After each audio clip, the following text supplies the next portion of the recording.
Hey, good evening, everyone, and welcome to the Tiernan Center in Richmond as we bring you Red Devils basketball right here in Radio Troy Digital Sports. Welcome to the Farm Beer Insurance with Kevin Shear pregame show.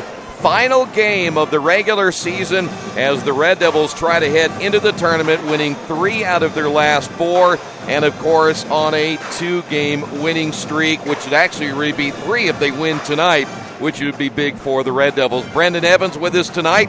Final game of the season. Tournament is next week. I'm pretty sure that if you're looking at tonight's game and you say that Franklin County is 2-17, the Red Devils are 10-13, it's a mismatch. But I've always felt that in games like this, if you don't play well and you let a team like Franklin County hang around, they can surprise you. Red Devils, I think, really need to put things together tonight, keep that momentum going into next week. Right, and the big things that's going to come into play for the Red Devils is, can they keep it under control, and are they going to come in expecting a fight? Because if you come in expecting them to lay down and let you roll all over them, they're going to come out and they're going to surprise you. They're going to pull off the upset victory. The Red Devils tonight, they got to come out. They got to expect the most. They got to come out. They got to get a win. This is a Franklin County team. Of course, we'll talk more about them. We don't know a ton about them other than they've only won 2 games this year. And the other thing that we do know is they have a really difficult time in scoring, and they're only averaging, around 35 points per game. I think so about that. That's a plus for the Red Devils because Richmond, bottom line, when they play good defense, they can hold teams to about where they need them to be. But as a Franklin County team, if I'm them, I have nothing to lose. I might as well come out here and let my hair down and let her fly. Right, and this is the point of the football season where you start doing cornerback blitzes and stuff like that. So we heard in the pregame, I think, a little bit, Coach Kalik is talking about doing a little bit of new stuff that he's coming out with for Tuesday, which I wouldn't be surprised if we saw Franklin County do, because you got to think, no film for the other team. They're going to come out, they're going to do some crazy stuff, try to pull up the miracle of at least getting through sectionals. Well, and I would believe, too, before we hear from the coach, that if I'm Franklin County, my thought process, hey, listen, we know the Red Devils go through some streaks where they don't score either. If I can defend pretty well tonight, I might give myself a chance in the fourth quarter, and that's about really all you can ask. So I think it's up to their defense that's going to keep them in the ballgame. Right, and their defense has to be able to stop, obviously. The Crofts. Yeah, the Crofts, and I couldn't think of his name, Raphael Dean. Right. Raphael Dean had a great night the other night, and that's really what put him up. That 14 points doesn't sound huge, but it was big from a guy that doesn't get many minutes at all, let alone that many opportunities. And especially with him shooting at 100%, taking all them opportunities and running with it. So I think they're going to have to shut down the Crofts and Raphael Dean tonight if they want to expect a win. Well, and that's the thing, the Red Devils. Or at least a chance, yeah. Yeah, and the Red Devils have to have that in the sectional tournament. Now, they may not have to have that type of support after the brothers Croft, as I generally refer them to. You're going to have somebody step up. Again, maybe not Tuesday against Pendleton, but Pendleton, again, will give Richmond a pretty good game on Tuesday, I would believe. But if you're thinking about when you move into the second round coming up on Friday, you're going to need more support, no doubt about it. All right, tell you what we'll do. Do you have one more thing? Right, and I just wanted to comment on what you said. I think they got a pretty good draw in the sectional round. I think that was more what Coach was looking for, but I don't think that sectionals could have worked out better for them. Only thing about sectionals, it's a different environment, and you better be ready to play because they call it, when you get to Friday, they call it Upset Friday for a reason. And it's a whole different environment in here. These things are packed. Bleachers are all the way open. All the lights are on finally. All the bleachers are pulled out from the back, the extra bleachers. It's just a whole new environment. Last year, my first sectionals here, it was so exciting to watch as a fan. I can't wait to do it as a commentator. And by the way, before we take this break, I think it's a wide-open sectional other than maybe Greenfield Central, but then you find out Connorsville loses a starter, so they're down a guy. They don't have a ton of depth. They've got to be a little bit worried coming in as well next week. All right, tell you what, we'll come back on the Farm Beer Insurance with Kevin Shear pregame show. Coach Kalik is coming up in a moment. We'll get his thoughts about where his team is at coming into tonight's game, and as they ready for next week's sectional, he is next right here on Radio Troy Digital Sports. Some people are born lucky. Other people take luck into their own hands, avoid stepping on sidewalk cracks, and wouldn't dare walk under a ladder. But whether you were born with luck or make your own, when it comes to your insurance coverage, luck should have nothing to do with it. So talk to Indiana Farm Bureau Insurance today or visit them online at infarmbureau.com to purchase an auto policy. Indiana Farm Bureau Insurance. Stop knocking on wood. Questions about your coverage in Wayne County?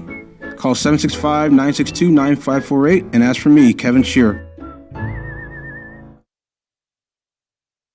Mendenhall's True Value in Richmond is your local source for the things you need at home or your business every day. Everything from hardware, tools, carpet cleaner rentals, window and screen repair, lawn and garden supplies, as well as hunting and fishing licenses.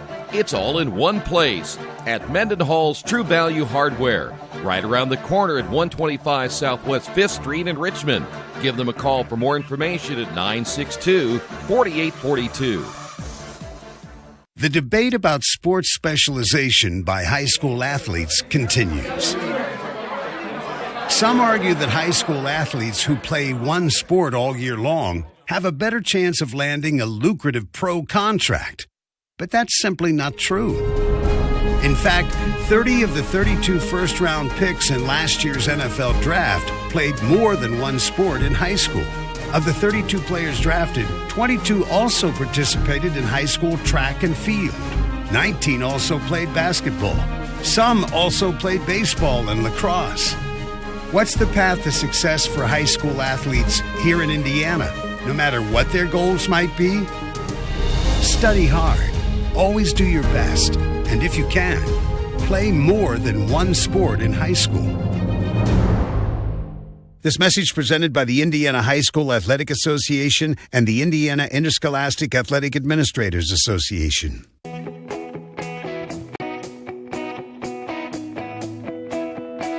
We check them better. Every Wetzel Better Buy certified vehicle is fully inspected and reconditioned by ASE and factory-trained technicians. And each Better Buy vehicle comes with a Carfax vehicle history report, so you know you can buy a vehicle with confidence. We back them better with a 3-day satisfaction guarantee. Every Wetzel Better Buy certified comes with a 3-day or 300-mile satisfaction guarantee. If you don't like it within that 3 days or 300 miles, just bring it back and we'll exchange it for a vehicle of equal value. Every Wetzel Better Buy certified vehicle comes with a 12-month, 12,000-mile warranty.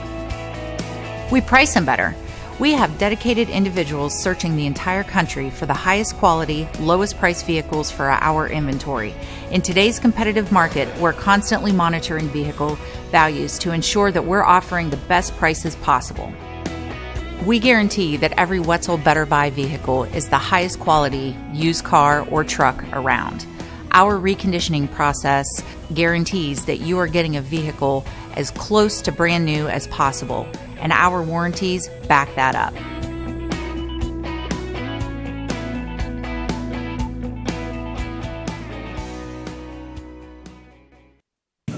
Coach, final game of the regular season tonight. When you look at this one, is this certainly a game you want to win, get more momentum going into the tournament, stay healthy, maybe the number one thing, but is this more of a tune-up for next week, or how do you look at tonight's game? Yeah, I think it's a game where you want to try to incorporate some things you've been working on in practice and preparation for the sectional. It gives you an opportunity to do it in a game-like setting.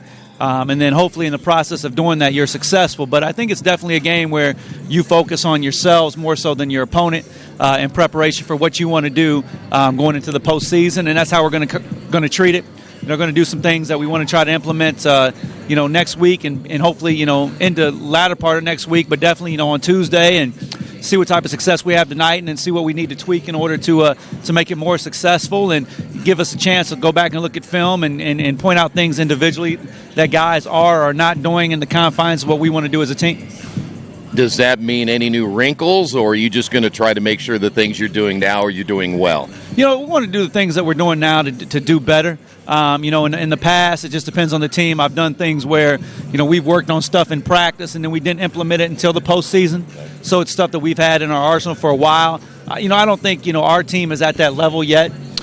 We have to definitely keep it simple in terms of what we've done all year and then try to make sure that we're perfecting that as time goes on. And, these are things we've done in practice and we have done, spottingly throughout games, but something that we want to try to do a little bit more of as we, try to, diversify ourselves and keep our opponents on their toes as we go into postseason play.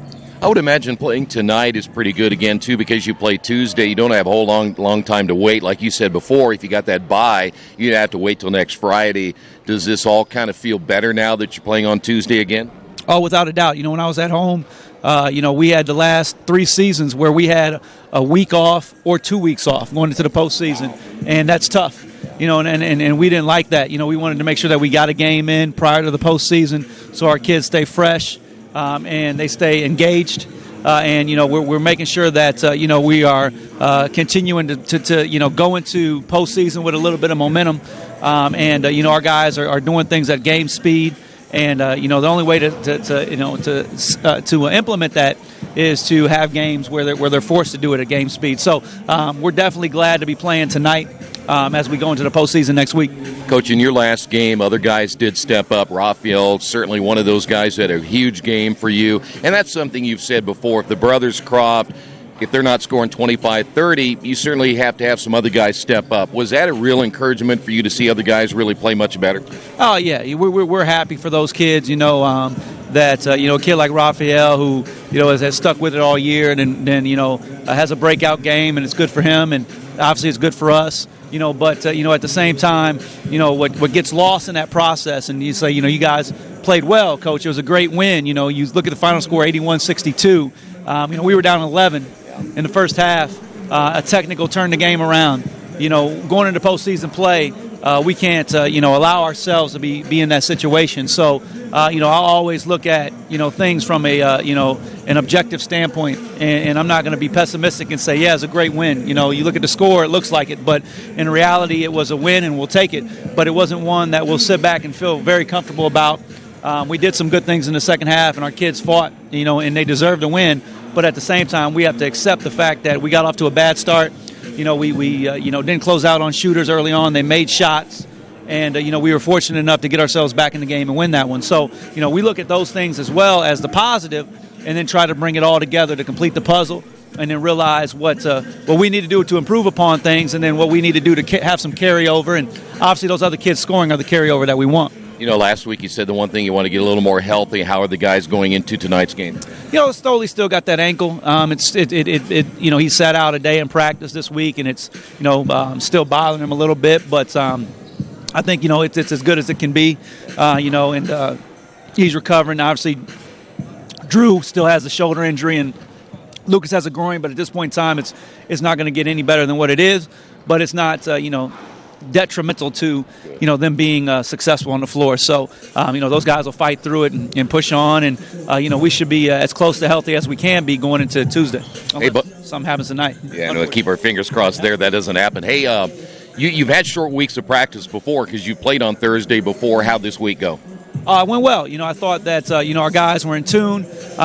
We cut back. As a coach, I believe, before the season starts, we go about 3 hours. Once the season hits, we're down to about 2. You get into that, mid-December, you're down to about an hour, 45, hour and a half, and we're at that point, we're about an hour and 15. So, getting some good stuff in, staying focused on the things that we want to do that are game-like. We're cutting out less of the individual, skill development stuff that we did earlier in the year. We're focusing more on our team-oriented stuff, and our guys were in tune. And, working on some things yesterday that I thought we looked real good doing. So hopefully we'll have that carryover into tonight and then obviously into the postseason. So practice has been going well. I think the guys are focused. I thought, a couple weeks ago looked like a team that was ready for their season to kind of be over. But I think that in this last week and a half, we've turned the corner. And I see, a fight in our guys that they're not ready for it to be over. They want to win. They want to have some success. They're holding each other accountable. And that's where you want to be right now. Yeah. And so I'm pleased to see that, happy to see it. And I'm glad that that's carrying over into our practices because it helps us get better as we get ready. Hey, I got to ask you before I let you go, in Franklin County as a team, they're struggling right now. As you mentioned on our show earlier in the week, they have a difficult time scoring. to keep your team from falling to their level? What do you try to do tonight to make sure that you stay sharp and that you don't play maybe as a team like they're 2-17? We mix it up, in terms of what we want to do tonight. We're going to try a variety of different things that we're working on for ourselves. That keeps our kids engaged. That engagement allows for accountability in that process. So you're not playing the score, you're not playing the opponent, you're playing yourself to do what you're supposed to do. And, if our guys aren't doing what they're supposed to do, that level of accountability allows us to sub them out, talk to them, keep them engaged in that process. And so, we don't worry about, what the scoreboard says. We don't worry about, who we're playing. We worry more about us. The same stuff that we would do in a practice setting where, our guys are being taught what they need to do and making those in-game adjustments. And if they're not doing it, then the next guy will come in and we'll try to get him to do it. But again, we're implementing stuff that we want to utilize on Tuesday and hopefully beyond. So that allows for that engagement to take place. And then in the process of doing that, then all of a sudden you're more worried about what you're doing as opposed to who your opponent is and what the score might be at the time. But we have to make sure that we come out focused and ready to go from the start. All right, Coach, good luck tonight. Oh, thank you.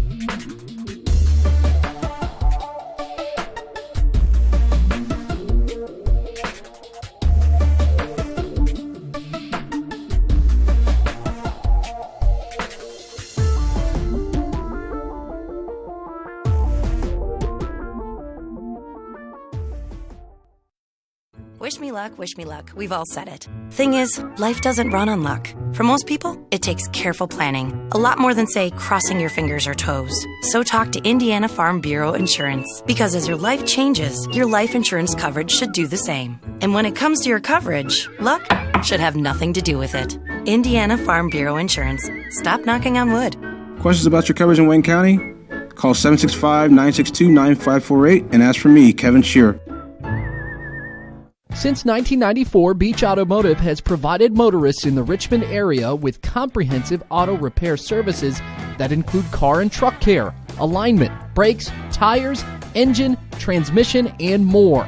You'll be hard-pressed to find the same level of expertise that our auto mechanic specialists provide. For a high-performing vehicle, trust Beach Automotive. To learn more, call 765-966-8181. Beach Automotive, 110 East Main Street, Richmond.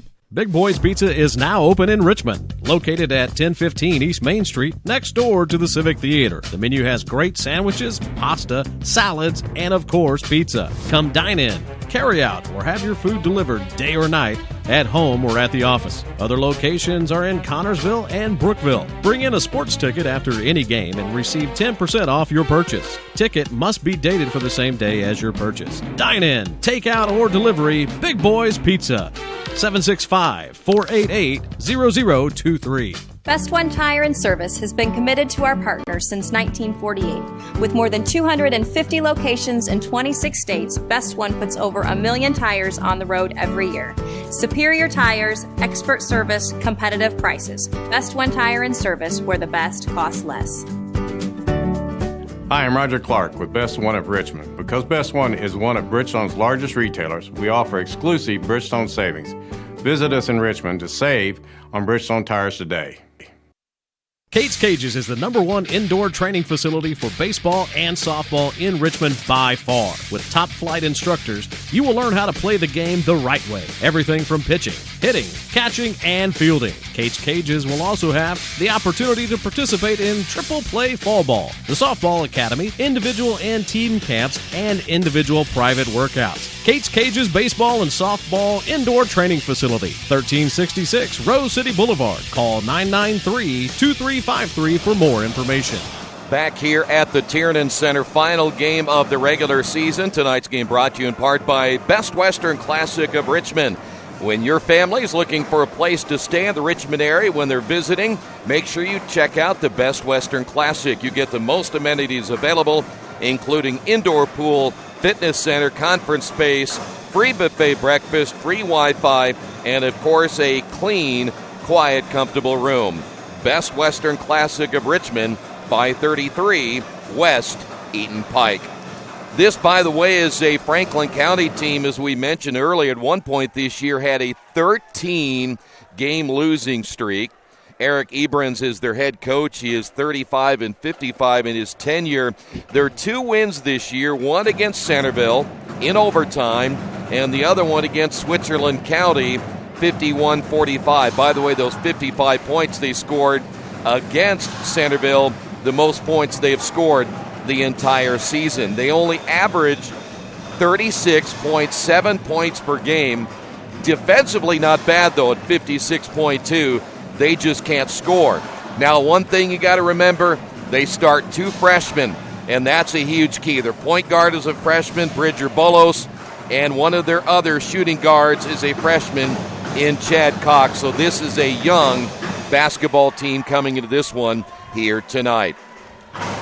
Quick check of what else is happening in the North Central Conference. By the way, the champions of the conference, Marion and Lafayette Jeff, they both finished at 7-2 in the North Central Conference, so they share the NCC championship. Just one other game tonight, that is Manual on the road at Marion. Then tomorrow, Tech will be home against Ben Davis. Harrison hosting Lebanon. Logan is on the road at Frankfort. Marion travels to Fort Wayne Snyder. McCutcheon at Lake Central. Muncie Central's at Newcastle. And Lafayette Jeff, they'll be home against Terre Haute North. The latest Associated Press Indiana basketball polls are out this week. Carmel, unless they get upset this week, they'll go into the tournament number 1 in 4A. They're followed by Lawrence Central, Warren Central, Floyd Central, and Bloomington South. In 3A, Delta undefeated, followed by Greensburg, Culver Academy, Heritage Hills, and Northwestern. In 2A, Southwestern is number 1, followed by Shenandoah, Westview, Tipton, and Frankton. And then in 1A, it's Fort Wayne Blackhawk, Bar Reeve, University, Gary 21st Century, and Lafayette Central Catholic as your top teams. All right, let's talk about keys to this one. Heard the head coach earlier. Bottom line is this game really is more about Richmond than it is about Franklin County. Red Devils, again, may show a couple of different wrinkles here tonight. Keys to the ball game for this one. I think one of the keys to the ball game is that they have to keep Lucas, Andrew, and Raphael rolling. They did that the other night, and look what they did to Anderson. They beat them almost 20 points. After trailing by 11. Yeah, after trailing. And I think that's even more impressive. So another one I got is they have to stay injury-free. Yeah. If someone gets hurt, then your sectional chances go way down. Yeah. We just mentioned Connorsville, and Losing they wouldn't have even been a part of our introduction without the player getting hurt and going down. That's right. So that even shows you how much impact that does to a team. Another thing is they have to start preparing for sectionals yesterday. Yeah. Tonight, do you start your starters the entire game? This game really doesn't matter. You didn't win. You're not going to win the NCC by winning this game. You're not going to lose it by winning. Well, you're not going to be in last by losing this game. Yeah. So do you really keep your starters in the entire game? Well, I certainly think you let them play as much as you can just from the standpoint of cohesiveness and make sure that they continue to play well, especially after trailing against Anderson. I would like to see him play the majority of the minutes tonight because you're going to come right back. Tuesday will be here before you know it. I just would hate to see them not get some PT between now and then just to keep them sharp because they'll practice tomorrow lightly. They'll come back maybe a little bit Saturday, and then Monday's your last chance to prepare for Tuesday. So you don't have a whole lot of time between now and then. Right. You don't want to stress your players out a whole lot going into a big game like that.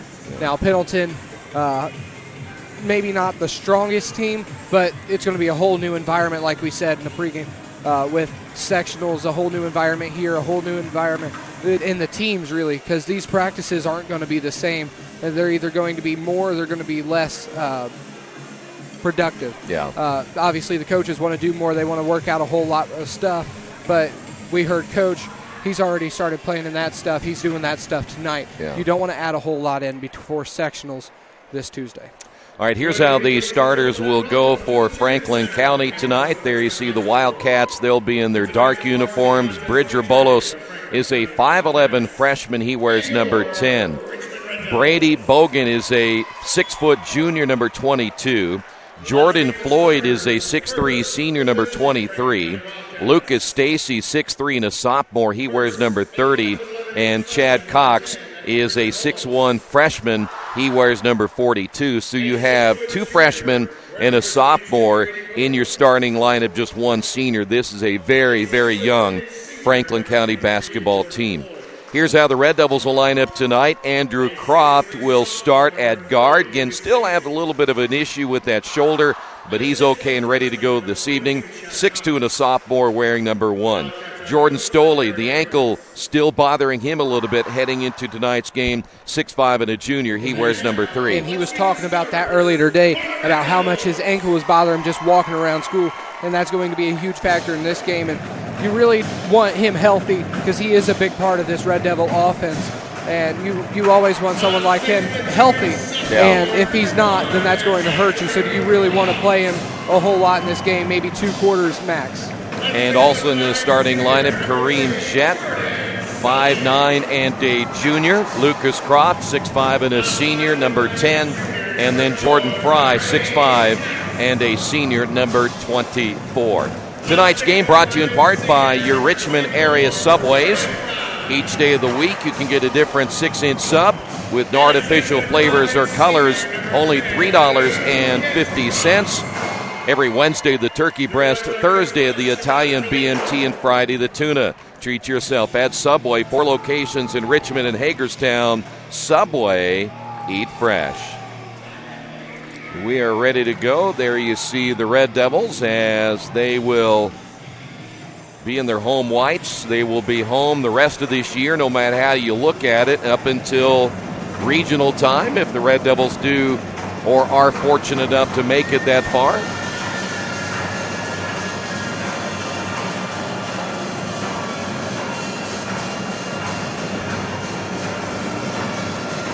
Jordan Fry against Jordan Floyd. And it will be Wildcat basketball. First possession of the game. Great to have you with us in our final game of the regular season. Red Devils 23 games in the books. This is game number 24. Red Devils open up man. I'm not surprised by that. Coach Kalik likes to play the man, but every once in a while he'll sneak in that 3-2 zone, and I think it's played well this year. It's always good to get them used to one thing and then switch it up, let them get used to another, and that's how you win games, is switching them up when they're not ready. Bolos missing that first shot, so the Red Devils with their first opportunity. You know, the other thing, I don't think it's any secret that Richmond is not the favorite on their home floor. You have New Pal, you have Connorsville, Mount Vernon, though they have not played well down the stretch. An athletic team. There's your first shot by the Red Devils, missed by Lucas, and it will be Franklin County basketball. But I think the Red Devils have a chance to win this tournament next week if they play well. There's a turnover by Franklin County, and I'm talking about playing well on both ends of the floor as Richmond gets on the board. And what I mean by that, just to make sure everybody understands, I think defensively they can be better. I think they allow too many drives to the basket. They don't rebound really well. That's another key. I think those are the 2 biggest keys. They've got to find a way to cut down on the turnovers, and they've got to find a way to rebound. And they've really only got 1 or 2 strong rebounders with Lucas Croft and sometimes Andrew when he's really on top of his game. So I think they all need to be on that level. They can't just settle for 1 or 2 people producing for the whole team. It has to be a whole effort throughout the entire 5 people on the court. Jordan Floyd with the air ball from the corner as the Red Devils on top 3-0. Now what you saw a little bit ago, Red Devils using that zone trap. Now we haven't seen a whole lot of zone trap by Richmond this year as that ball goes out of bounds, missed shot by Kareem Jett. So they went a little 1-2-1-1. Let's see what they do right here, if they'll come out here again. And they will go zone trap. This is a little 1-2-2 right here. They keep Fry and Lucas back. and they force a turnover. It works. And I'm sure that for Franklin County, they haven't seen that a lot when they've watched Richmond this year, so a little bit of a surprise. Stoley down the lane, draws some contact. He'll go to the line. Now, I think you would agree with me, too, that from an individual standpoint, Stoley is a guy that's got to I think he's probably, in my estimation, has to be the number 3 guy. He can stretch the defense with his ability to shoot the outside shot, but I also think he can be a better basketball player when he rebounds and when he drives to the basket. Don't settle for that outside shot all the time. Right, and we've seen him drive in, and he's either drawn fouls, produced points, or both. And another thing Jordan Fry or Jordan Stoley, I guess you could go both ways, is running that zone and then putting them right in the middle. It closes off anything you want to do going straight from the top of the key into the paint. Yeah, they can be rim protectors inside, and one thing that Jordan Fry has to do is really cut down on the fouls. He finds himself in foul trouble more often than not. 5:36 to go. Ultimately, the reason that Raphael Dean had such a productive night that he did. Cox will get the first basket for the Wildcats, 4-2. You know, the other thing about a game like this, other than preparing as Andrew drives and misses and Fry gets the rebound, this is a hard game to play. There is a three-pointer, good by Lucas. The reason is, as you alluded to earlier, it doesn't mean anything other than you're getting a game in at the end of the year. You're hoping to sharpen up for next week. There's another turnover. That's number 3. Stoley will be blocked from behind. Ball stays in bounds, and then Kareem Jett turns it over. This is a hard game to play because there's not much energy in this ball game, and you just got to find your own. Jett from 15, good. And with the gym of this size and with the history that Richmond's had, it's kind of hard to believe that there's not much energy in here, especially with a gym that seats over 9,000 people. Well, it's 8,000, but if you give us an extra 1,000, we got to do something about that. But what I'm saying is that Franklin County, I think, could be a natural rivalry, but we don't play them often enough, and I don't know why. They're just down the road. It's not that far of a road trip, but it's the last game of the year. They're 2-17, nothing to gain other than playing well. That's why you just don't have the energy. 9-2, and when you've only won 2 ball games, and the other fans, they know it, they're not going to come watch either. Right, it's just a 45-minute road trip, but if that. Yeah, if that. But why would you spend that just so you can watch your team lose and not do what you want them to? Andrew picks up the foul off of who? Oh, they're going to get I think they're getting Andrew with the foul. Wow. Well, first off, Andrew traveled. They let him get away with that one, but that's a tough offensive foul there against Andrew. I'd rather take the travel than the foul. Yeah, I didn't see it, but Richmond again in that zone trap. Now they've extended those 3 guards, and Franklin County able to get it across the timeline. That looked like a travel. Missed shot, though, by Floyd. Jordan Fry able to defend on the interior. 3:26 to go. There's Stoley for 3, missed it. And Troy, looking back at that offensive foul, that's a clear offensive foul. He had his feet planted for a good 3 seconds. That's the advantage you have. You can see a little instant replay. Here's Lucas. That's my job, right? That's right.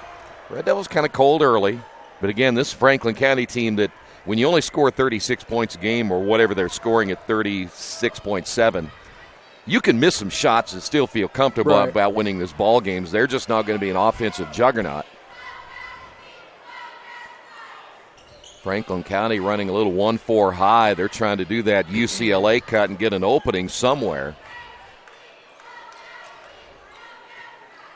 You know, when you're a young basketball team like Franklin County is and you start a sophomore and 2 freshmen, and there's another turnover. Look out at the other end as Andrew will just lay it in. And right there, that was smart, knowing that Andrew has had problems dunking the basketball And we heard it from Lucas, kind of just smack him on the back of the head. Come on, just take the easy points, man. That's right. There is a timeout on the floor. We will take a timeout. It's a full timeout on the Wesley Bates Wealth Management scoreboard. Red Devils lead it by 9. At First Bank Richmond, we provide you with an excellent banking experience. Whether it's personal checking, savings, mortgage loans, consumer loans, retail lending, or trust and investments, you can count on First Bank Richmond. First Bank Richmond has been serving the Richmond area since 1887. For more information, give them a call at 962-2581 or go to their website at firstbankrichmond.com. Georgia Direct is your one-stop source for floor coverings and decorating ideas for remodeling a home, office, kitchen, or bathroom. Their showroom offers quality products from Mohawk, Shaw, Armstrong, Craft-Made, and many more. They proudly offer Richmond the best quality and variety of home design solutions at competitive prices. At Georgia Direct, their goal is to deliver an outstanding customer experience from selection through installation. Georgia Direct Carpets and Cabinets, 5200 National Road East, Richmond. Back at the Tiernan Center, Troy Darengowski along with my analyst here tonight, who, by the way, Brendan will be a floor analyst on Tuesday as there's another turnover. In other words, he will be a sideline reporter. That'll be fun. I'm kind of figuring how we're going to organize this, but we'll figure it out. Finally, my ideas go through. By the way, the voice will be eventually once we get him warmed up. There's that lob inside intended for Lucas. It got cut off. That was a good defensive play by, that was number 30, Stacy. Third turnover. By the way, Raphael Dean coming into the lineup for Jordan Fry. Yeah, Raphael earning that playing time for sure. But a little surprised he didn't get the start today. Well, I'll tell you what, you love his energy off the bench. That's one thing about it.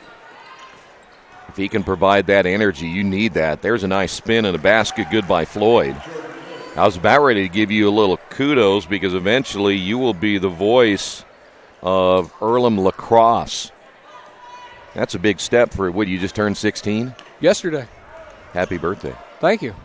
Raphael Dean, just a year under your birth date now at 15. He wears number 15. You're 16. Raphael misses. But I like that Raphael Dean. That guy does anything you ask him to do. One thing about he hasn't played a whole lot of basketball in his career, though, has he? I mean, he's relatively new to the game, and he's still learning. And you got to think that experience level is got to weigh in to a point because maybe that's why Jordan Fry's getting the starts that he's getting, because I know you and me feel like sometimes Raphael Dean deserves a start a little over more than Jordan Fry, and so maybe some equal playing time too. Right, it could go either way. By the way, that was Richmond's 4th turnover. But you got to think, coming off the bench, equal time really equals a start at the same point because you're getting the start, but really who's playing at the end of the game. That's what matters. Yep, it's who finishes, not who starts. Under 50 to go here in the opening period. 11-4 Richmond, and we're going to see for the first time tonight Jalen Hillard. Near turnover again. We're going to have a foul on Raphael. Off the drive is in the ball game. Aiden Guerin, another freshman. So now they have 3 freshmen that have played some significant minutes in the opening period of play. And I was talking to Raphael Dean's dad, and he mentioned if you're going to foul hard. Don't let them score points, and that's if you're going to foul, don't let them get the extra one. Yeah, don't let them get those arms up above their shoulders. 39.2. Jalen's another guy. I think he kind of had a hard time accepting the role coming off the bench after being a starter, but he is really, I think, now said, you know what, I'm going to accept my role, and I'm going to do the best job I can. And he was leading scorer against New Pal. I think 3 games in a row he was leading scorer. He can give you that outside shooting as when Richmond's not shooting well, this guy can provide you offense. I think the one thing Jalen needs to do is just be confident in his game. Andrew with the shot, no good. Raphael with a rebound. 21 seconds. Now, don't make the mistake here and shoot too quick. Go ahead and get that thing down to the 5-second mark before you take that shot. Be quick, but don't hurry. That's right. You must have heard that in football. There's Raphael. I don't know where I heard that, to be honest. Andrew with a basket and a foul. Now, right here is the opportunities they have to capitalize on. You don't get a 4-point play every day. No. You know what? And let's say he misses the free throw, you get the offensive rebound, put it back, could be a 5-point play. Morally. Goes down in the stat book as a 3 still. But that's right. Free throw good. Bolos picked up the foul, and that will be short. We will go to period number 2 on the Wesley Bates Wealth Management scoreboard. The Red Devils lead it by 9. This is Richmond basketball and Radio Troy Digital Sports. Are you looking for the right place to work out? A place where you have several choices and can have fun at the same time? Well, that place is right here in Richmond. Family Fitness Works. Family Fitness Works has spinning, Zumba, kickboxing, core works, kick fit, body pump, body flow, and much, much more. And don't forget, Family Fitness Works also has Richmond's most extensive free weights and Nautilus in the area. Check out their website at familyfitness.com or stop by at 213 North 3rd Street in Richmond. Indiana University East is growing. Enrollment has doubled since 2007, and IU East is the university of choice in this region. With athletic programs, internship opportunities, bachelor's and master's degrees, and a growing number of degree programs on campus and online, it is easy to see why IU East is a leader on campus and in the community. Learn more about the many opportunities Indiana University East offers at iue.edu. IU. Focused on you. Back at the Tiernan Center, 15-6, you get kind of an idea. You know, one thing about Franklin County, that if I'm their head coach and I'm their fan base, I'm thinking to myself, you know what, this is a young team. Give us 2 or 3 years, and when these guys start moving up the ladder, they could be a team you don't necessarily want to play. It'll be Richmond basketball. Raphael stays in. Andrew, by the way, 6 points, along with Lucas with 6. Andrew with the 3-0. So it will be Wildcat basketball as we play here in the second. At halftime, we'll have our commissioner's report, final commissioner's report of the regular season. Wildcats work the ball near side to Chad Cox, just a freshman at 6'1". You know, I'm sure that from Eric Ebrins' philosophy now is, if I'm going to lose, I'm going to lose young. We're going to take our lumps now, because in 2 to 3 years, when these guys are juniors and seniors, we'll be lumping the other team. Right. They could be pretty good. And I agree with you there, and it happens. You see it all the time. A team like San Francisco, they've been going through it for a few years. 49ers, I guess I should clarify which sport. They've been going through it a few years, got rid of John Harbaugh, Colin Kaepernick, Frank Gore, all of them. And they just got to come through with a rebuild. And if they're going to lose, they're losing young, because they got a lot of rookies starting. I think I looked at 7 of their offensive players were rookies last year at one of their games. Well, and it takes time as Andrew gets blocked. That was a good block underneath. It looked like that might have been Jordan Floyd, but it just takes time for you to get to know what the varsity game is all about. That shot is a three-pointer by Bolos, and guess what? It's only a 6-point ball game. But when you're a freshman and you step onto the varsity floor, believe me, you have no clue what's going on. There's nothing like it. No, it takes you the whole year to figure it out. If not more. Well, sometimes, yeah, and then plus you get that off season to play AAU basketball and get in the weight room, and because it is a different animal. Bolos picks up number 2, so he's going to come out of the ball game. Here is Andrew Croft at the line. Andrew 1 for 1, now 2 for 2 from the line. And Jordan Fry's going to come back in for Garion is back in as well for Franklin County. There was a little bit of confusion down there. It looked like they were trying to figure out who was going to come out for Jordan Fry. That's why I stopped there. There you go. Wasn't sure. I'd rather be blank than be wrong. One thing about Richmond, as they're now again playing a little more full court zone trap, is I'll be curious to see what they're going to do offensively next week. If they, again, that opening game, Pendleton Heights generally, even though the record may not look it, they're going to be tough. There's a block, and then getting it right back will be Chad Cox and laying it in.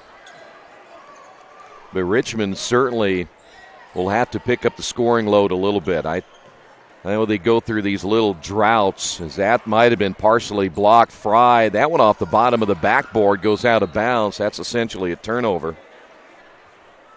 But I don't think Richmond can go through scoring droughts. They cannot have a quarter where they score 4 or 6 points. They got to have and consistent. That's exactly what they're doing this quarter, too, because most of these points that they've gotten, if they've gotten very many. Only 2 points, both free throws. Yeah, and that's what the point I was going to make is they're both free throws. And you got to be a little bit more aggressive. A minute away from halfway through the fourth. Here's a three on the way, no good by Floyd, and the rebound by Jordan Fry. And I think Richmond's problem is they're trying different things, but they're just not working out. Well, the offensive side of things, it's just that sometimes they will, I don't know where the inconsistency comes from, but it may come from, again, after the Crop brothers, other guys are going to have to really take on that scoring load, and that hasn't always happened on a game-by-game basis. Franklin County, by the way, only down by 6, 4:40 to go. That is Floyd again from 14, good, and this is all of a sudden a ball game again. Troy, I got a question for you. Would you consider this a good game so far? I don't know if it's a good game. It's let's give it a little more time. I'm giving Franklin County plenty of credit for hanging in there, though. Just going off of our conversation from earlier. Just wanted to point that out. That's a missed shot, but again, rebounded by Jordan Fry. Lucas down the lane and a reaching foul. That may go against Jordan Floyd.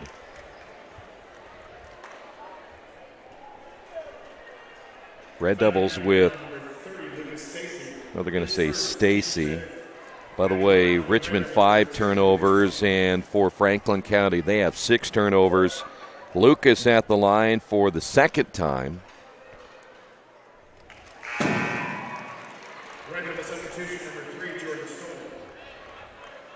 Listen, I'll be brutally honest with you and brutally honest with anybody that's watching. And I said it before, I just think if Richmond plays well tonight in all facets of the game, there really shouldn't be any reason why this would be a close ball game.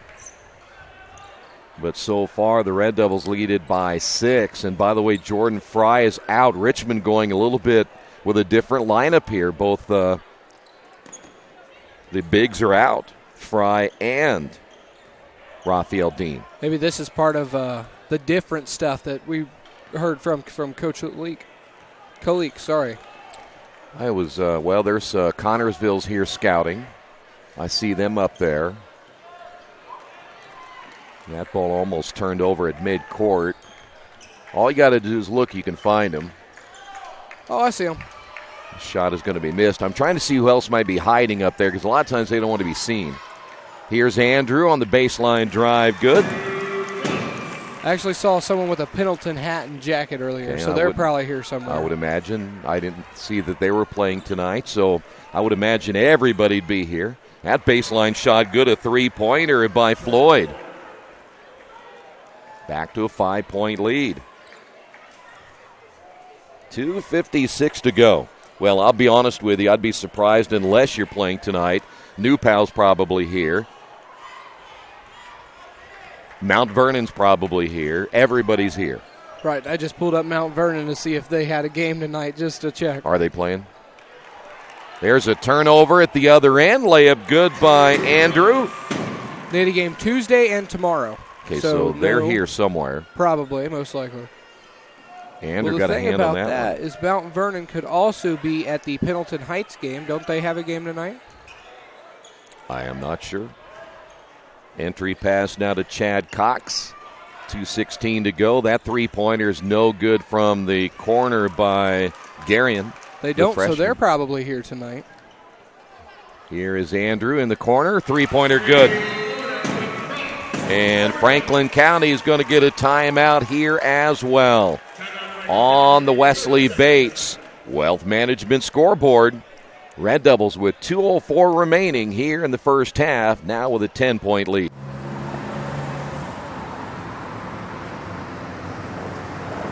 I got this.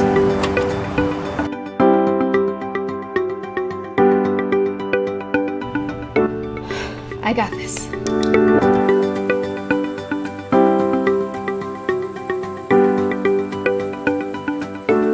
I got this.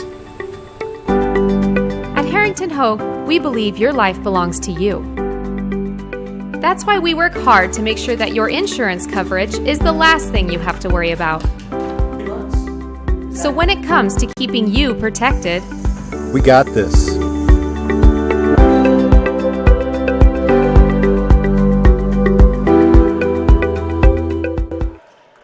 We're back at the Tiernan Center, and another turnover by the Wildcats. 8 turnovers as Stoley drives with the left hand and scores. And the Wildcats, who were just within striking distance, unable to hold on to the basketball. And that's one thing you said you wanted to see more, was Stoley trying to take it into the basket, trying to get some more points in the paint. And he's done that a few times tonight.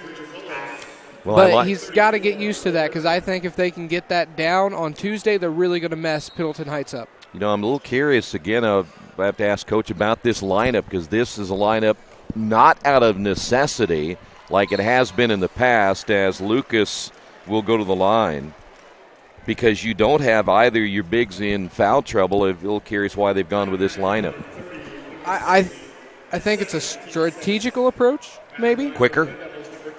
Maybe they feel they're quicker without Fry and Dean? I would say that, but it looked like they've slowed down the pace a little bit.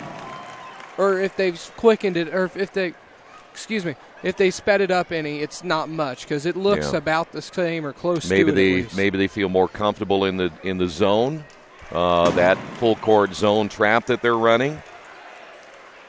Because you have 3 now quick guards out front. We're going to see Deloney come in next. 30-16. This, by the way, now your biggest lead. There's a travel. Nothing on Stacy, and there's another turnover. Number 9. And Hillard misses short. Boy, I'd love to see him use that left hand.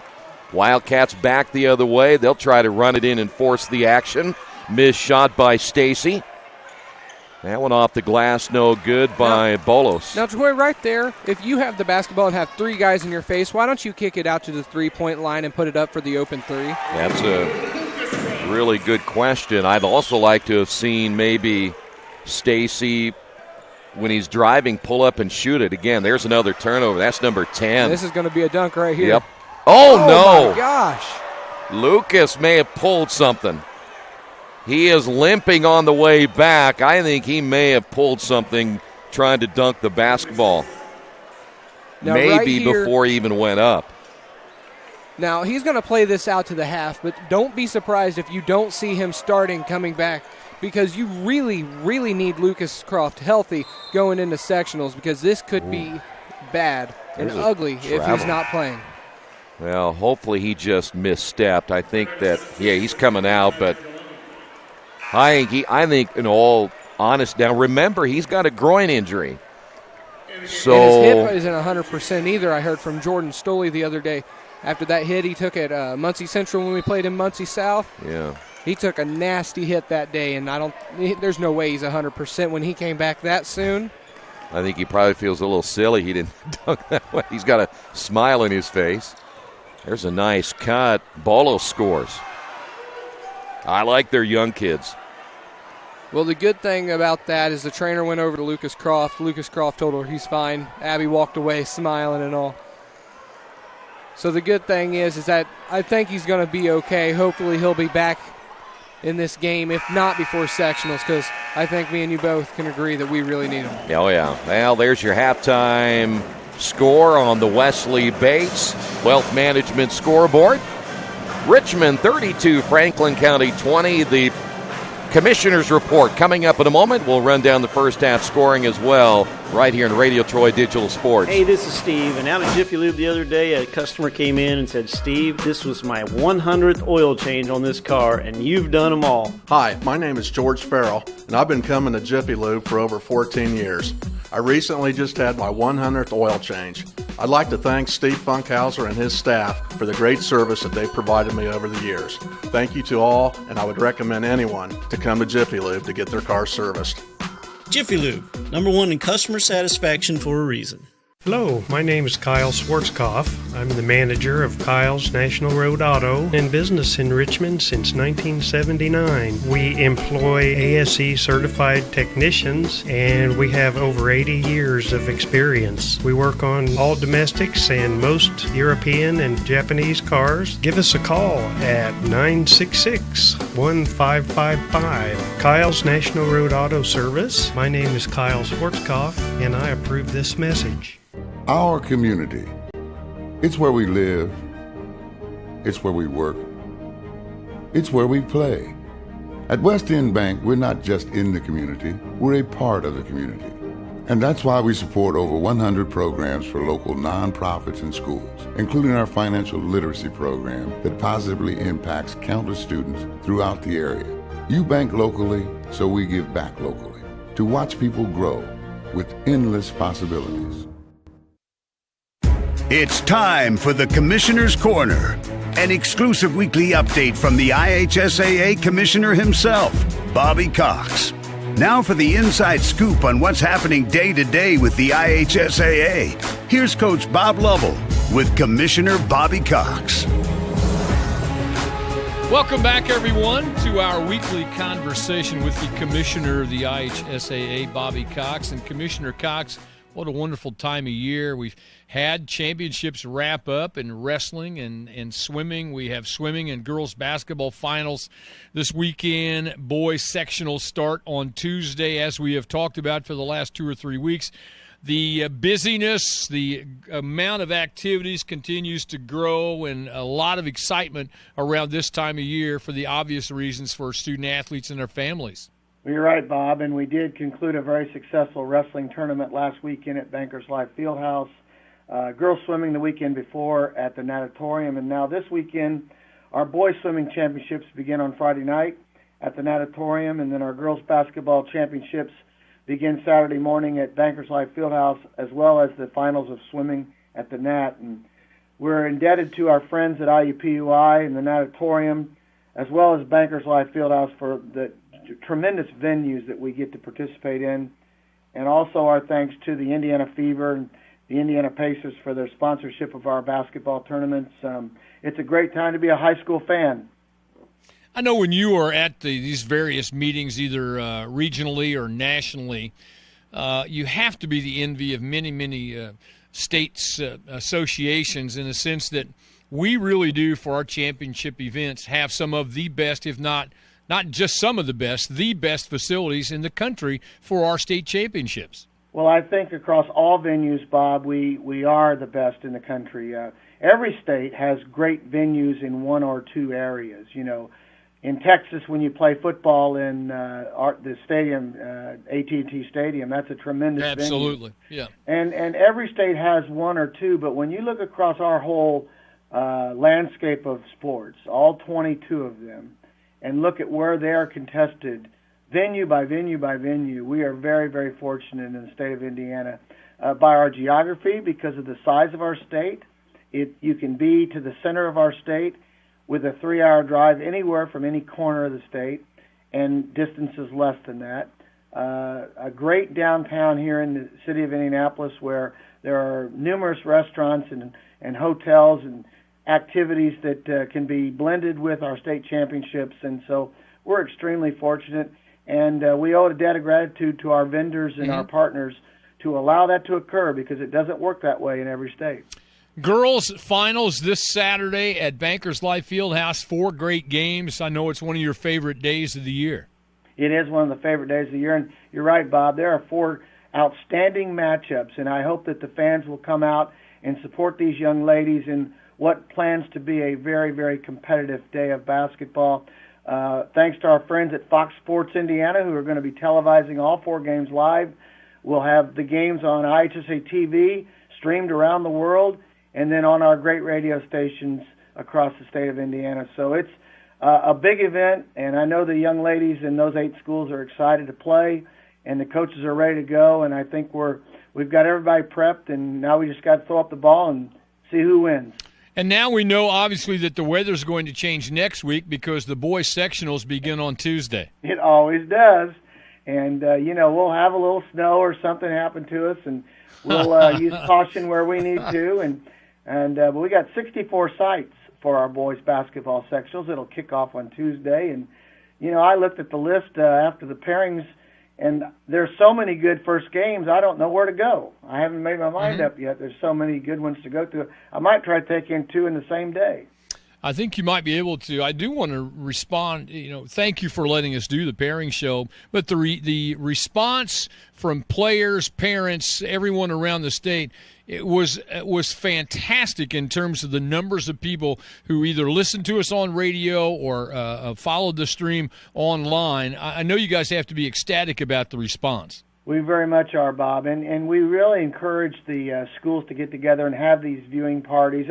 It takes on somewhat of an NCAA atmosphere when you know you're in the tournament. Right. Well, everybody knows they're in the tournament. They don't know who they're going to play. And, you start to see some of that energy and excitement now in the high school scene where these kids are waiting to find out who they're going to play in that first game and what their tournament route will be, who's in the other side of the bracket. And it creates good energy around the tournament, and we're happy to see those things. We had great response, and we're going to encourage each year for more and more schools to gather on that Sunday night and tweet us their pictures and let us know they're out there and get ready for a great basketball tournament starting next Tuesday. He's the commissioner of the IHSAA, Bobby Cox. This is our weekly conversation about all things IHSAA. Commissioner Cox, always great to talk to you, and have a wonderful weekend. Thank you. You too, Bob. You've got too much stuff in your house or in your business and nowhere to put it all. What do? Here's the answer. Quaker City Storage in Richmond. Quaker City Storage offers various size units for either short-term or long-term storage. You'll get the best rates in town, and you always have 24-hour lighted access to your stuff. Quaker City Storage on Industrial Parkway next to A House Tool. Quaker City Storage is a proud supporter of all Richmond High School athletics. Summit Computer Systems is a full-service computer manufacturing and support company founded in 1997. They partner with businesses and individuals to provide computer systems, hardware service, support, design services, high-speed wireless internet, network design, and more. Summit Computers, 1427 Chester Boulevard in Richmond. Give them a call at 939-2120. For the past 35 years, Van Vliet Insurance has built a reputation of bringing a personal touch. That's because at Van Vliet, it's all about you, your needs, your life, and our town. Along with providing quality coverage to individuals, families, and local businesses, we're proud of our community and the opportunity we have to protect your future within it. Van Vliet Insurance, an Erie Insurance representative. Hometown professionals at work for you. 32-20 at the half. Welcome back again to the Tiernan Center. Let's run down the first half scoring. First off for Franklin County, 9 points by Floyd, 5 by Stacy, and then 2 points by Bolos, 2 by Cox, and Jerian with 2 points. Wildcats scored 14 points in the second quarter, but they turned the ball over 10 times in the first half. Red Devils led by Andrew Croft with 13, Lucas Croft with 12. Stoley finished with 3, and Kareem Jett with 2. So we haven't seen that support outside of the Croft brothers that we're going to have to see next week, because right now Andrew 13, Lucas with 12. Red Devils finished with 6 turnovers in the first half of play. All right, stay right there. We will come back. Second half action is next. This is Richmond basketball right here in Radio Troy Digital Sports. Think about the moments in your life, moments you might miss if you become ill. People often ignore their own health, even when their body is telling them something isn't right. Routine health screenings could be the difference between catching it early when it's more treatable or waiting until it's too late. Make time to have an annual wellness visit. Keep up with routine screenings so you don't miss out on any of your moments. Reed Health's team of experts can keep you in control of your health, making sure you stay right where you belong. Reed Health, right beside you. For over a century, Richmond Power & Light has been providing safe, reliable energy to the citizens and businesses of Richmond and the surrounding area. Through their dedicated and talented employees, they are advancing their tradition of exceptional service through new technology, training, and efficiency in everything they do. Richmond Power & Light provides reliable, low-cost energy and technology services in a customer-focused, environmentally responsible, safety-conscious manner. Richmond Power & Light. Together we make powerful partners.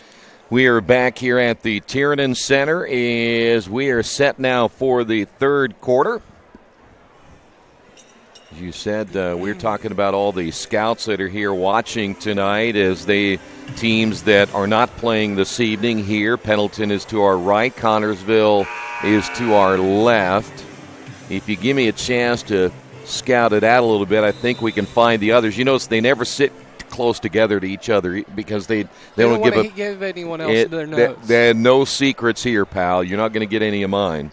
All right, Franklin County basketball. See if the Red Devils can get some more balanced scoring going here in the second half as Bolos misses that one badly.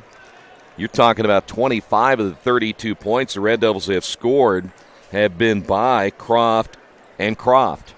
Sounds like a lawyer company or something. Croft and Croft. This is Lucas. Fry back in. Or a bad video game. Croft and Croft. Isn't there a Croft video game? Who's the Laura Croft, right? Is that a video game? There is Andrew for three. I stick to Madden and NHL. FIFA occasionally. That's right. 35-20. 15-point lead. Now the biggest for Richmond. You know, one thing about it now, teams, if the Red Devils, here is a 10-second call, if the Red Devils use this zone trap more, and they've used it a lot tonight, you know that Pendleton is watching intently. Connorsville's just kind of hanging out. Well, their worries probably more now how they're going to find a way to replace a starter and number two, get by a very good New Pal team on that side of the bracket. Here's Lucas for three. No. Long rebound. Andrew tips it to Jet. He misses the three. It's a good opportunity. Yeah, got to hit those open shots. There's a travel. I do believe it is. 12 turnovers. And that's for Richmond? That's for Franklin County. Okay, I was about to say. I'd really like to, the thing is about it, if you don't hit the outside shot, teams will have a tendency then to double down on guys like Lucas and Andrew, try to force other players to beat you besides the Croft brothers. That shot's going to be missed by Lucas, and the rebound by Fry, put back. Thought he was fouled, no whistle. First basket by Fry. And the good thing about what you just said is Richmond has the talent and the potential to be able to do that, but they're just not doing much with it, in my opinion. Now here's Stoley on the drive, lost it. A block shot as well, but Stoley back with it, and he'll draw the foul. And that's what the Red Devils need right there. But what they need even more is to be able to capitalize on these opportunities. Because I tell you what, fouls aren't going to help you at all if you can't hit the free throws. That's true. Unless they foul out. 6:02 to go here in the third. Well, I don't think there's any doubt about it that sectional next week, and again, I haven't seen Greenfield, but I think it is about as wide open to anyone. If you play well on any given night next week, you could find yourself in the championship game on that Saturday. Richmond up by 18. And the good thing right there is the best way to get out of a press is to pass out of it, not try to run out of it, and they've done that multiple times, cost of turnovers. Pretty good basket there by Jordan Floyd. Jordan Floyd, the lone senior that has minutes has 11 unofficially. There's Andrew with a 3, no good. See, the thing is about Richmond, though, that kind of scares me a little bit for next week is at times they live and die by the 3. When they're shooting the 3 well, it's great. When they're not shooting the 3 well, they really do struggle on offense. And what's good about this is we have not seen Jordan Stoley take a 3. If he did, it was 1 or 2. We've seen him go into the paint, try to take shots, draw fouls. And that's the good, because lately he hasn't been able to get the 3 ball to fall as much as he has in the beginning of the season. So I think that he's improved in that a lot, because I know we've talked to Coach Kalik about it, and he's like, well, we want to see Jordan Stoley take it up, not just first instinct, just throw it up. Yeah. By the way, Fry missed that shot. I was going to go back and say the other thing is about what I would expect. Now, if I'm Pendleton, and again, I'm not sure what they run defensively, as the Wildcats try to work the ball underneath. I am not sure that I just don't zone Richmond and take my chances of them not shooting well from 3. And if I'm going to play the 2-3 zone or a 3-2 zone, I extend it out to the 3-point line and make Richmond shoot that, because, again, there's a tip-in by Andrew. Richmond's not a good rebounding basketball team. That would make me put my people out and guard, and I'm going to take my chances inside. Franklin County back the other way. 3 in the corner the other way once again as Floyd hits the 3, his second 3-pointer. 3:54 to go. And I'm a little surprised, and perhaps for Coach Eberens, he's a man-to-man guy, but the teams that have had the most success against Richmond have played him zone. Stoley, top of the key for 3. Yes.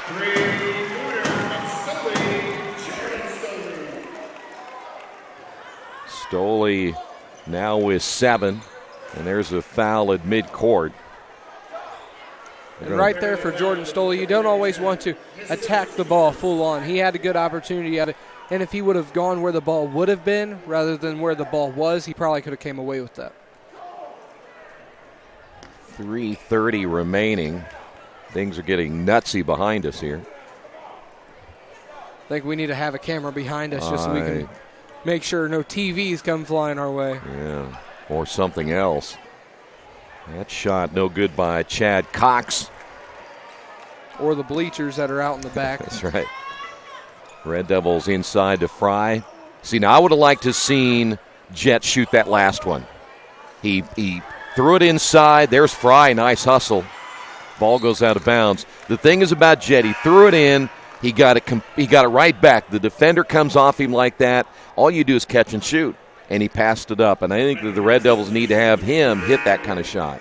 Well, I think Jordan Fry's biggest problem is he's got to have a little bit more motivation, or confidence, I should say, rather. Well, I think that his thing is he doesn't know if he can get the ball to drop every time, so he passes it out to someone else, gives them a chance. And we've seen that a lot, especially from the midpoint range and the 3-point. I don't know. Andrew didn't pick up a foul right there. He ran over Bogan. Andrew has 2 right now, yes?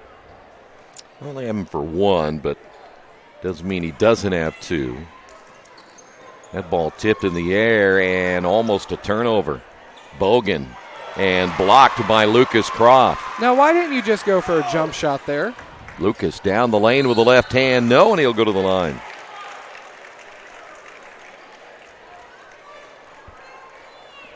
Well, if you are going to be here next week, Tuesday night, first game begins at 6. And if you know anything about sectional basketball, there's no fooling around. They get that game going. There's no pregame festivities. There's nothing surrounding it that delays the game. So if they say 6 o'clock, it's 6 o'clock. I think they actually warm up in the small gym in the back. They might. They'll give you an equal amount of warm-up time even out here, but I think it's around 5 minutes or so. Don't be late is what I'm trying to say. I think at the Mount Vernon game, they had the clock running. They said they didn't let the teams on the court yet because they said, no, you got 7 more seconds. That's right. Yeah, you don't get any extra warm-up time. 45-27. It's an unfair advantage. That is the 13th turnover, and Andrew. And good discipline right there by Andrew to know, you know what, there's two people right behind me, and I'm probably not going to dunk it even if I'm wide open, so I'm just going to lay it in for the easy two. He learned earlier in the year not to try to dunk if it's not there. I think he missed, 4 or so dunks in the same He's game? Missed a couple, yeah. Now, luckily, they were far enough ahead to where they could, still come away with that game, if I remember correctly. So 2:20 to go. Red Devils, by the way, will switch on defense when they need to or when they can, as that shot is way short.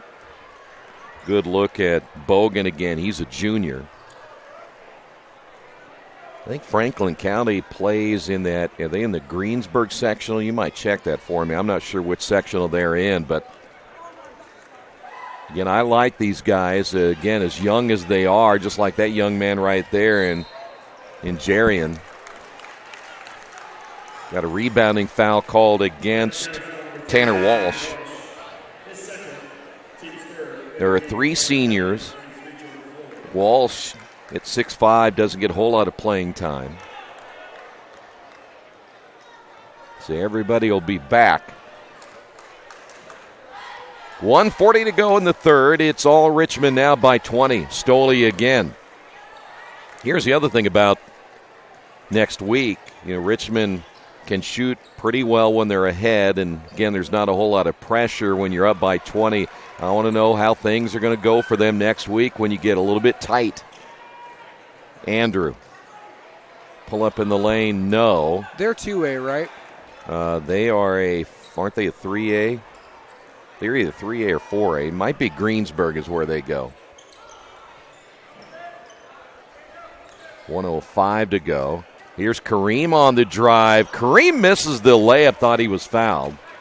Rebounded by Bolos. Wildcats come back. Floyd for 3. That's way off the mark. Saved by Jarian, but right to the Red Devils. And a missed layup at the other end by Lucas Croft. So Richmond's missed 2 layups in the last 2 possessions.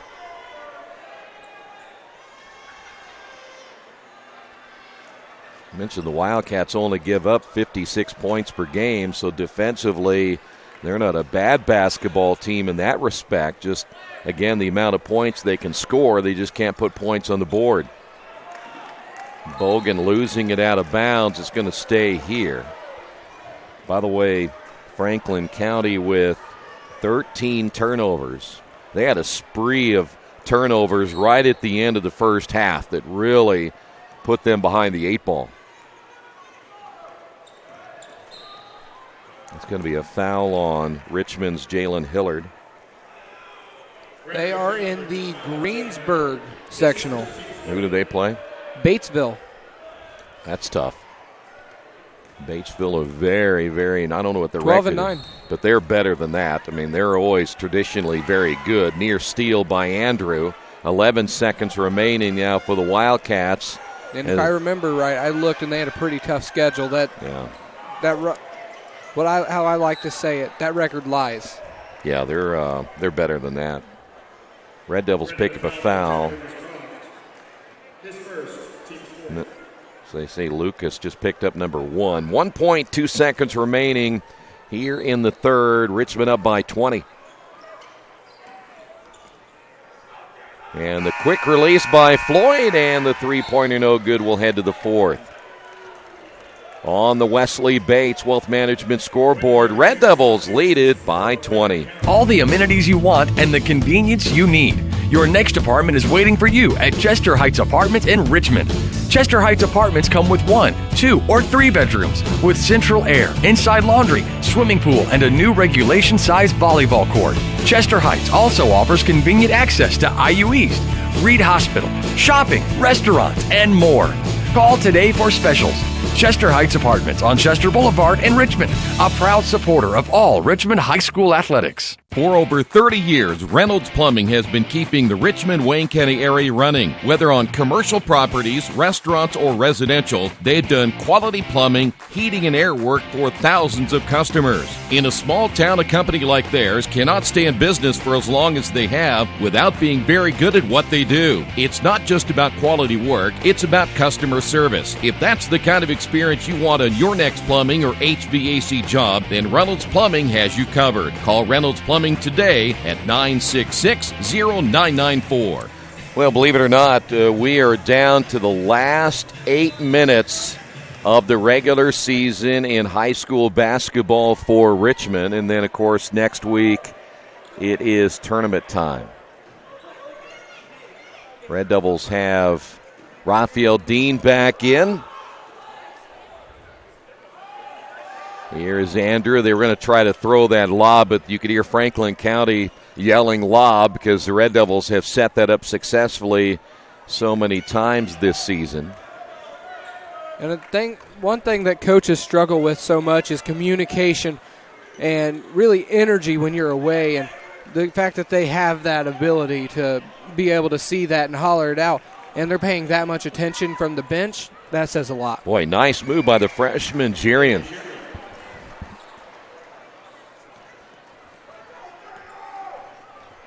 (47-29) here in the fourth.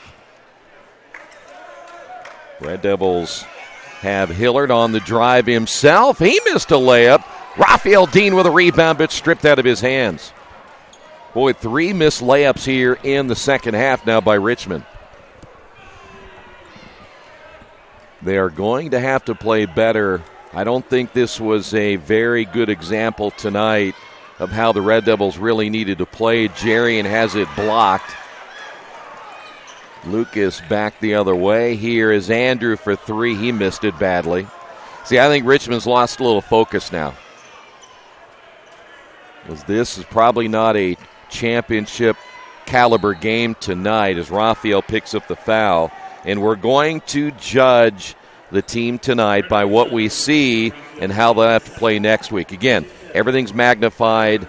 You cannot afford to make the mistakes you're making tonight against a better team. This is not a good Franklin County team. Maybe next year, then the year after that. But right now, Richmond's making some mistakes, missed layups and stuff they can't make.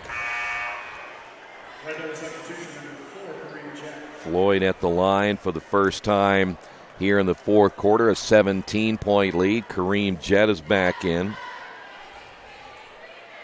By the way, the Wildcats just 7 points in that third quarter. And it'll be Richmond basketball. See, what I'd love to see, there's a nice power move, but another missed layup as Raphael has his shot blocked. So you're talking about really 4 possessions where the Red Devils have missed 3 layups. There's a lob at the other end, and Raphael picks up the foul. We're talking about 4 possessions of power move by Lucas, missed a layup. You had the Jet miss layup, you had the Andrew miss layup, and we had the other miss. The Hillard miss. The Hillard miss. So Richmond's lost some focus here in the fourth quarter. They either lost some focus or they're just getting into their heads. It could be either way because they've tried quite a few things, and Franklin County's just been right there on top of it, stopping it, blocking it. So free throw good by Floyd, who again is leading the way for the Wildcats, and I know it's a 15-point ball game right now, but and I don't think there's any way Franklin County is going to come back and make this a game overall because, again, offensively, they really do struggle. But Red Devils 47 points at this point, probably not going to get it done in the sectional. Here's Andrew. Not if they play like this. Blocked out of bounds by Bolos. And the good thing about sectionals in high school is it's a completely different ball game. You can play one way the entire season, like we saw Richmond. They came out in football this year. They came out, 1 win out of 9 games. and then they came out, beat Connorsville, and then had a really good game against, I think it was Mount Vernon, was it? No, we haven't played in football. Yeah. I don't Shelbyville, remember. maybe? I have no idea. But they played a really good game against them until the third quarter. And that's Richmond's biggest problem is, and it seems like it's going over all sports, football, basketball, girls basketball, name it, and it's a problem is they don't play a full 4 quarters. Yeah, that'll be a problem next week. It's like they come out of half with a completely different mindset, like they're not ready to play basketball. Yeah. Well, the Red Devils get 2 more by Lucas Croft. He now has 16. There is Chad Cox missing the shot. Red Devils in transition. And Jett will draw the foul but miss the layup.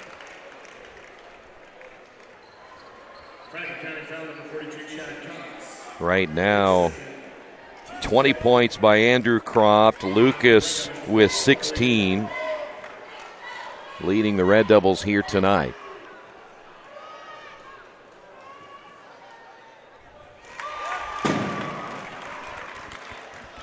And Troy, right there's our first points in a little while, isn't it? Yeah, we had the 2 free throws by Lucas. But again, the Red Devils, in fact, we haven't seen a basket by either team. Right, and that's what I mean. Here in the fourth quarter, 5:32 remaining as Tyjum Deloney will come in. Also coming in for Franklin County will be Brady Bogan.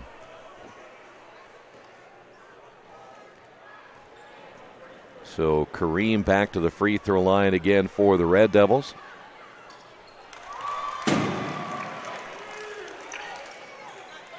And is back to an 18-point lead. Now Richmond really applying a little more man-to-man pressure this time. 3 guards you have in there right now. Deloney along with Jett and Croft trying to deny the basketball. So this is something we may see as well where they went zone early. Now they're really man-to-man full court. Franklin County able to get it across the timeline. Here's a 3 on the way. Line drive basket by Bogan. Bogan getting his first points of the night.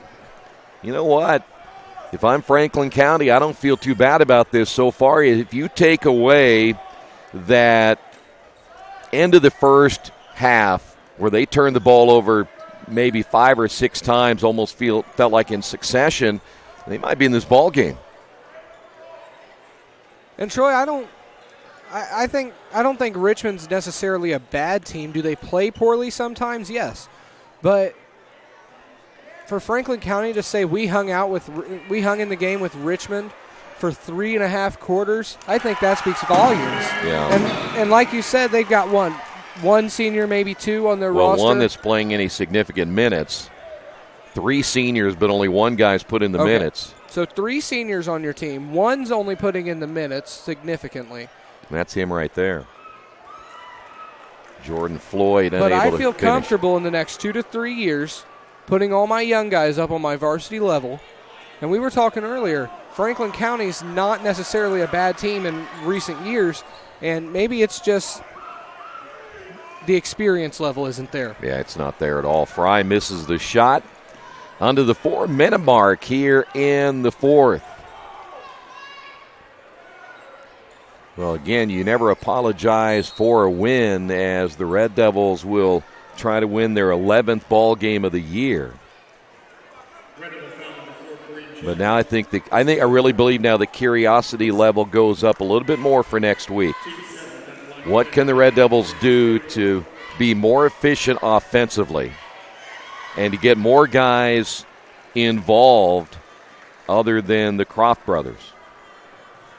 Now, you look at last time out when Raphael Dean scored 14 or 16, whatever it was. But tonight, Raphael Dean has no points. Mm-hmm. You look at, we haven't seen Marquise Thomas play tonight. I don't even see Marquise. Is he down there? Yes, I'm looking right at him. He's right next to the JV coach. Okay, there he is, yeah. We haven't seen Marquise play. Hillard has no points. We haven't seen him in the past few games, have we? He has been very, very limited. After his knee injury, we have not seen him very much. It's been very, very limited. Now, Fry has 4. as he heads to the free throw line. That last foul called on Floyd. 53-39. I guess my point is, I think we got a timeout. No? No, we don't have 7 fouls. We aren't shooting the one in bonus. I see. My point is this, is that, again, it's going to be up to Andrew and Lucas to do the majority of the scoring, but you're still good. They aren't going to get you 30 and 30 every night. So you've got to find more consistent scoring. Stoley I have with 7, Jet has 4, and Fry has 4. See, that's just not going to get it done. Right, and as I said in the pregame, you cannot rely on 1 or 2 people to produce for the whole team. Because look up at the scoreboard, 53-39. Go to any given game. The Crofts did not add up to 53 points to 39 every single time. Yeah. Well, now Fry will be at the line. He was there a moment ago, but it was not a one in bonus. This time it is.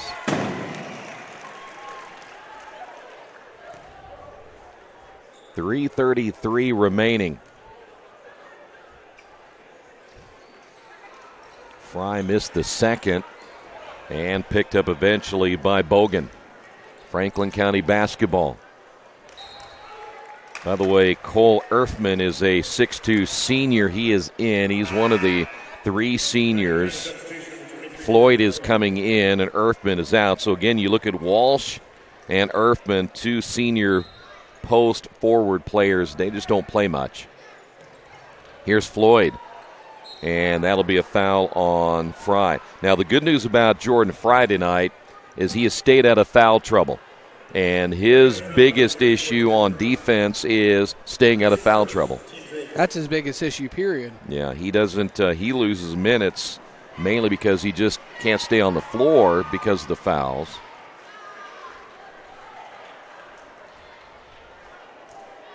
You know, one thing about Connorsville, they may be down a guy, but their coaching staff, they'll have them ready next week. I don't care who they play, when they play, they'll be ready.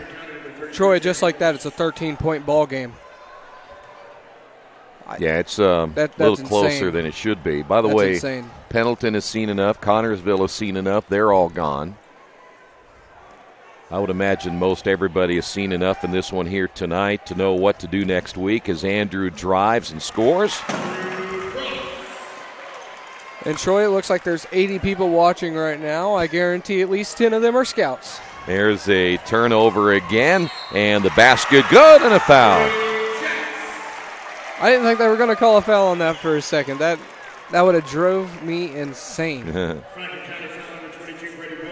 And we're going to get freshman Dorian Hill in now for Tysham Deloney, and you'd imagine they'd keep their senior in for the rest of the game, wouldn't you? I don't know.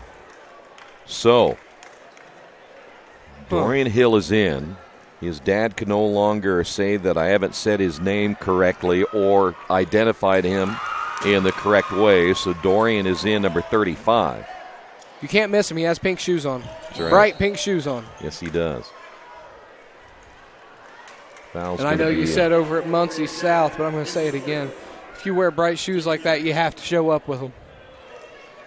By the way, Tristan Washington is listed at number 13 and number 12 on the roster. But he is in number 13. Well, I thought maybe there were 2 of them. But Hillard's got number 12. At the line, Jerian. Pretty sure it's the same person. Okay. I could be wrong, but we can always ask Coach Kalik when we go right. down there. 2:57 remaining here in the fourth.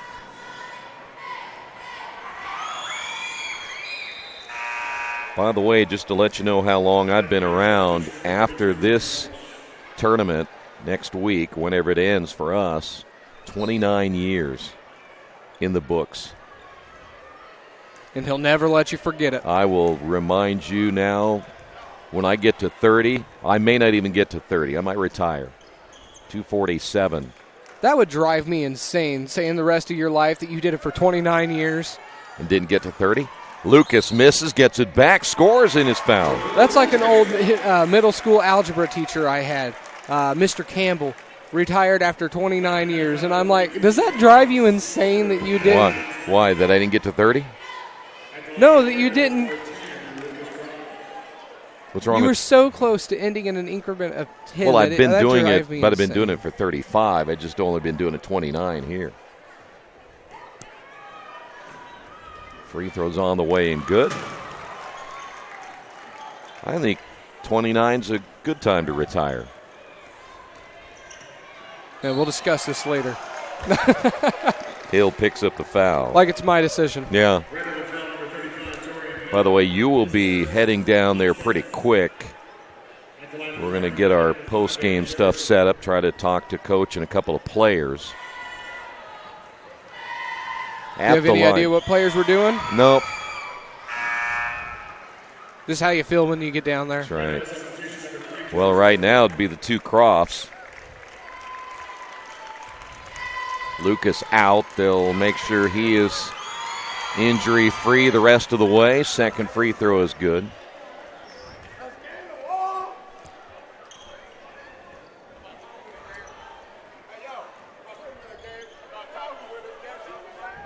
.227 remaining. Here's Andrew.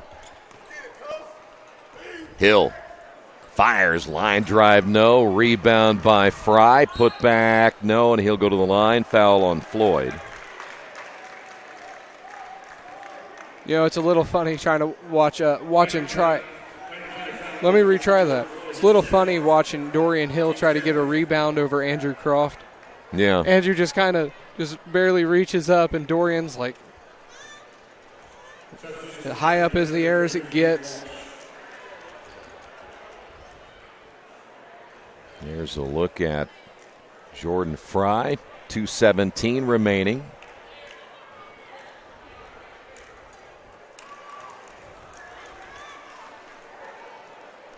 Well, now it's all about next week. And again, the first game on Tuesday at 6. Richmond scheduled to play at 7:30.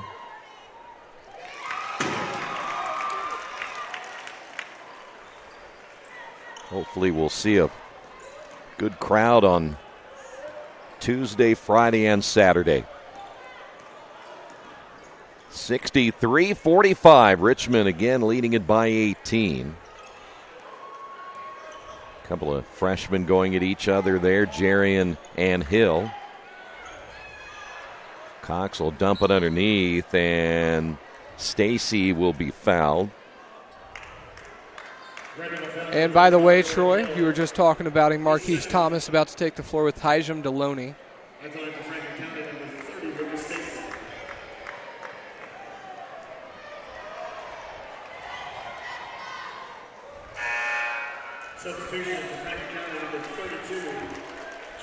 So there is Marquise Thomas. There's another energy guy alongside Raphael Dean. Boy, he had that great game against Tech. Has been solid, but then he got the injury. And since then, he just has not seen the same amount of playing time. 1:45 to go and a foul on Jarian. I'd love to see him. Did you just say Jarian? Jarian. Gerin. Okay. I'd love to see him, and speaking of Deloney, not Deloney, but for Thomas, love to see him. I think he can be valuable for you because he's a defender, a lockdown kind of guy. And here comes Tristan Washington. It kind of makes you wonder why they didn't just clear the bench all at once. They just did that within like 10 seconds. Tristan Washington, 5'8". You know, Tristan and Hill, I'm glad they've got 3 more years to grow because they're not very big. And I don't even know if I'd give him 5'8". No, I think that's pushing it a little bit. If he's 5'8", I'm 7'4". Both free throws missed. 1:37 remaining. Franklin County making a change as Josh Bauman is in, a sophomore.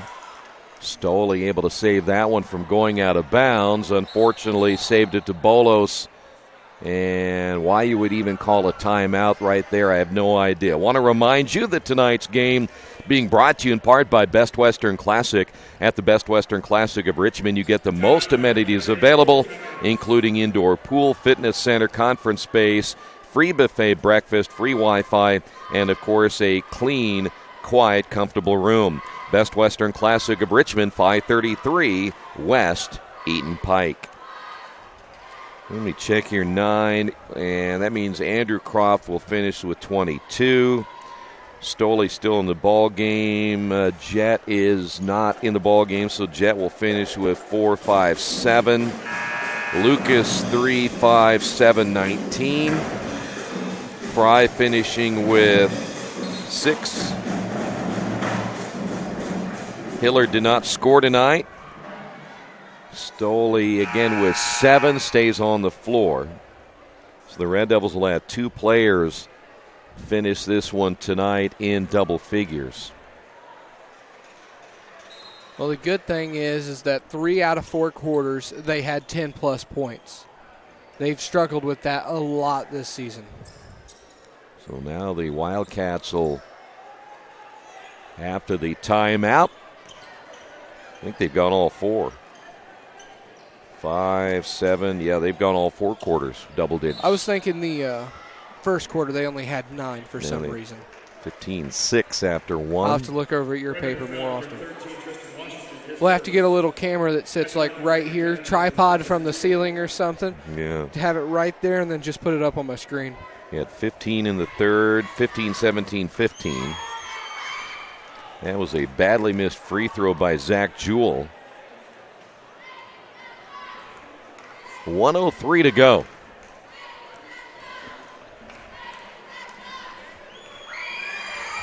Second free throw is good. Well, if you were Franklin County, as Deloney shoots the 3 and misses, if you're Franklin County, you're only averaging 37. You've got 10 more than your average. And like I said earlier, Franklin County has quite a few positives to come out of with this game. And they stuck around with a really good Richmond. Well, I wouldn't say really good. They didn't play to their best, but a decent Richmond. It was an average. I call it an average. But the big thing is they shut Lucas Croft down. They held him to a minimum of points. How many did 19. You say? 19. And that's a lot less than what he's been averaging. What is he averaging, about 23, 24? Well, he's down to about 20, 21 now, unless that's gone up over the last couple of games, but he was at 20. But again, Andrew had 22. I wouldn't say shut down. I would just say that they held him to a minimum. But again, like Richmond, you got to look at the other way. Richmond's got to have other guys score.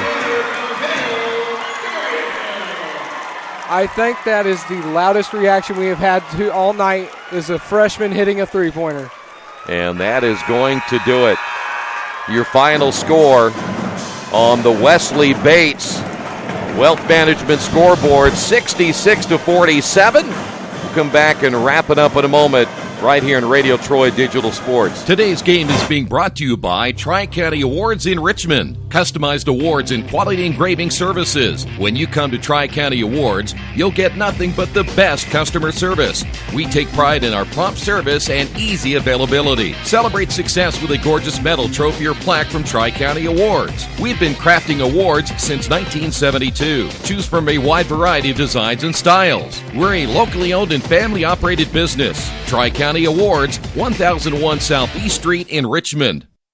After the unexpected, expect us. Indiana Farm Bureau Insurance of Fayette, Rush, Union, Decatur, and Shelby counties. Auto, home, life, renters, farm, crop, and business coverage.